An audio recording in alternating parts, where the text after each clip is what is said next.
Hey, how's it going, everyone? Justin again, as always. Thanks for watching my channel. Welcome back.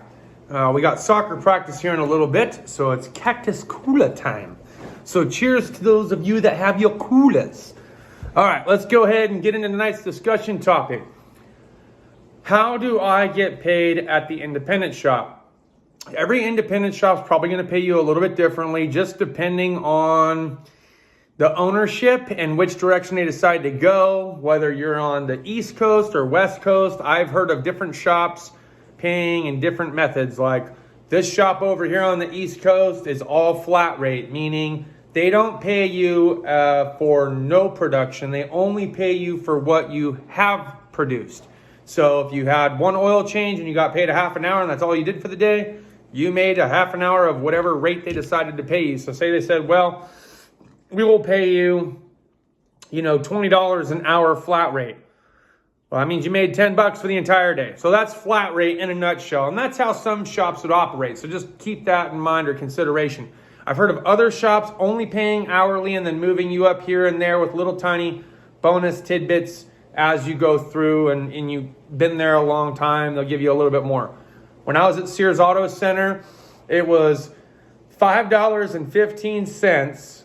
At minimum wage standard in Oregon was $7.25, and the idea was that you were going to get X amount percentage of commission based on how many hours you were able to produce in that working period.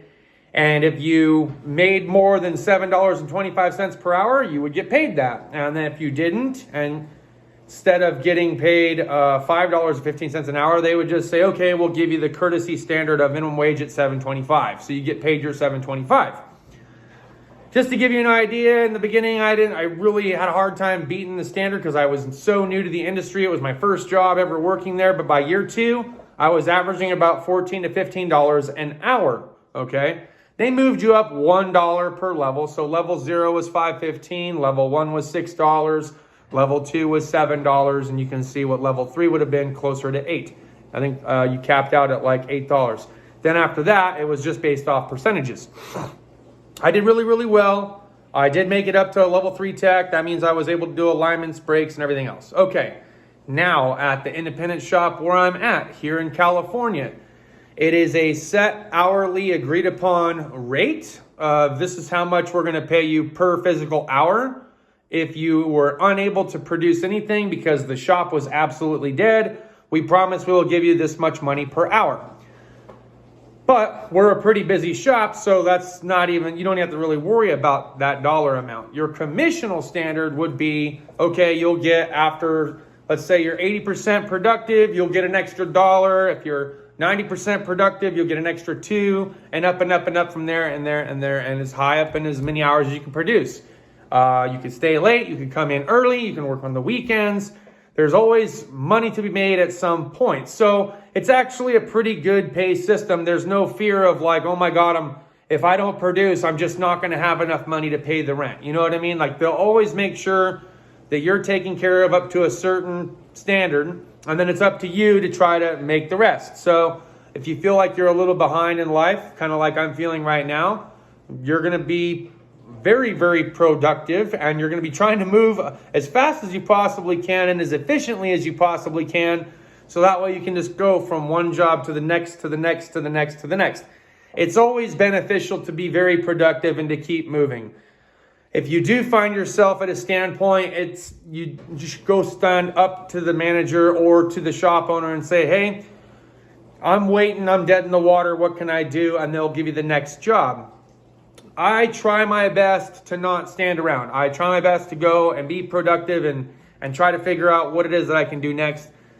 There are going to be some moments when you just have to wait. And then there are some moments that are right there towards the end of the day where it's like the rest of the pieces to your puzzle are not here yet. There's only about 40 minutes. It's just beneficial if you can help to clean the shop, okay? Because everyone has to contribute as far as cleaning the shop goes. So today, for instance, I think I had like 40 minutes left of work, and I was like, okay, I'm waiting for a gasket kit for the cylinder head job. We need to tidy up what we have going on this Ranchero. Then I can push the Honda Accord back in the stall and put the head back on once the gasket kit and bolts get here, hopefully by morning.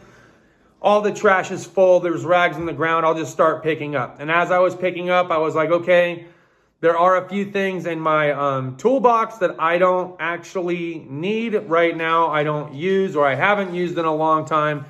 So selectively, I've been kind of going through my toolbox, pulling some stuff out to either go up to a text message a few friends or post it on Facebook. I'm like, hey, who's interested? Who's local? You know what I mean? So that way we can just wheel and deal and go from there. Because I need to hurry up and try to make a certain amount of money because I've got bills that I have to pay. And this transition in life has been extremely difficult to try to figure out how to afford everything. But I'm not going to just stop and go, woe is me. I'm going to figure out a way to hustle my ass off to make sure that daddy pays the bills. I'm making sure there's food in the fridge and everything else. So there's no stop in my drive right now. I'm wide open throttle, baby. It's go, go, go. Like I said, I'm tired of losing. This is my motivation right now. So at the end of the day, start taking some stuff out.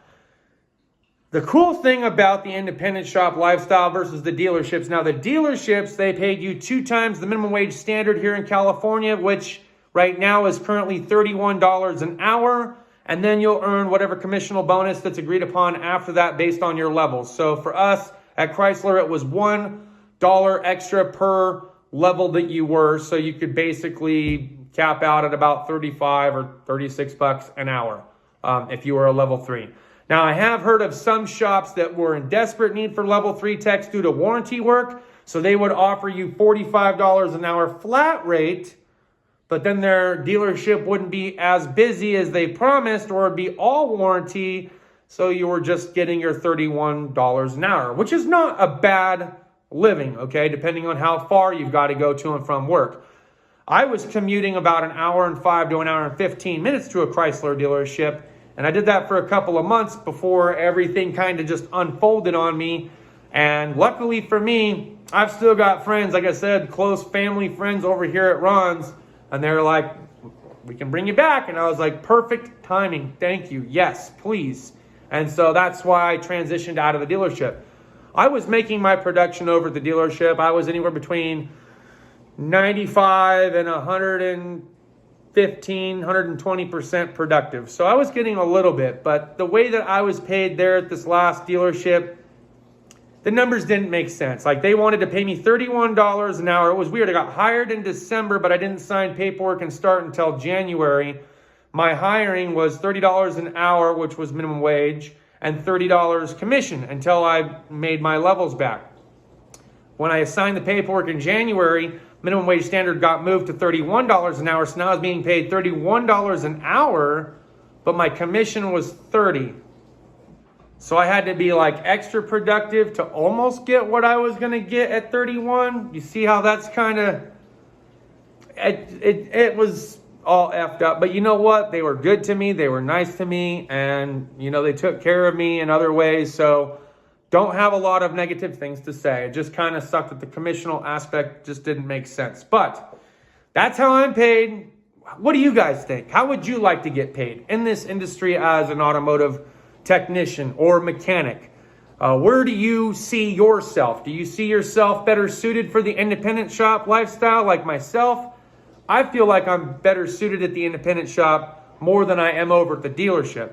Or do you think that you look at yourself and say, I feel like I'm a dealer tech, I want to hold myself to this certain standard and I want to have all this extra education and I want to get as smart as I possibly can and I want to make the higher, bigger dollar amounts and whatever that they promise, plus bonuses and so forth.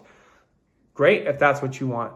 If you're currently in the industry, which do you prefer? Do you prefer being a fleet technician? Do you prefer being a diesel technician, heavy equipment, car dealership? Do you prefer independent shops? Do you want to own your own shop? Let us know down in the comments. I'm curious to get some feedback. I know it's been a while. I hope to see you guys next time. Cheers and deuces.